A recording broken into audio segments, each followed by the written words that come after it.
Gamers, welcome back this week. I took on 2 games this week in a span of 27 hours. I just woke up. First game is going to be the God of War Ascension exclusively to the PS3. I'm going to throw in a little history. I have played every single God of War game there is, and yes, I did play the ones prior leading to this one with the Saga edition before playing Ascension. And I have to say it's definitely a decent game all around, even though it's a prequel. The gameplay of the game still stays true to itself. It is still a third-person gameplay with combos and action platform and puzzles. This time around with a lot more focus on the combat, especially with blocking and watching your enemy instead of just going in the game and swinging wildly around with your weapons.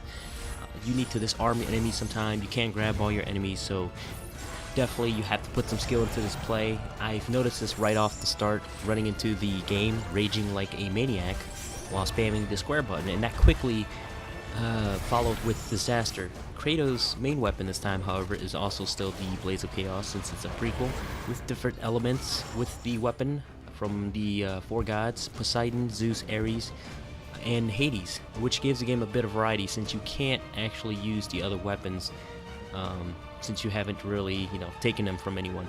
And also included are world pickup items that you can find along the way, such as hammers and swords, and also cool finds. Along with that, Kratos can also have new powers later on in the game. I don't want to tell you too much about it, but I'll tell you it's kind of like duplicating himself and also decaying and healing time. Those 2 powers I thought were really nice addition to the game and really cool in terms of how they work with the puzzles in the game. And yes, the platforming in this game is definitely concentrated on, and so is the puzzles, and there's going to be plenty of it. The graphic of this game is simply impressive all around. There's no areas left untouched in most part. Very fluid looking Kratos, impressive massive enemies, and the environments are quite detailed also.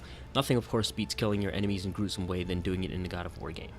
Now, as usual, the sound for the game is excellent, and the game score was very fitting for the game. I do like the orchestra pieces. The other part about the game, the best part about this game, to me, in my opinion, is the multiplayer of the game. This is the first God of War with multiplayer. The multiplayer of God of War is just plain fun. I mean, definitely, it was for me. With 4 to 8 players brawling out on maps, you basically pick up, your character, which god you align to. You pick out your armors, your items, your spells, and you rumble it out in the rings with 4 different modes. Anyways, the couple of cons in this game is pretty much has to be the camera angles. There were certain times that the enemies are so massive that developers wanted to show you everything, so they scaled the camera out to show you the massive environment or the enemy in the middle of combat to a point where I had to squint my eyes to find Kratos on my screen. Sometimes by the time I'm able to find him, he's almost dead, and this is of course normal mode, and I know how hard mode is because I would die in 3 hits. That's pretty much one of my top con right there. The other con would be that some of the puzzles in this game can also keep you wandering around the area for some bit.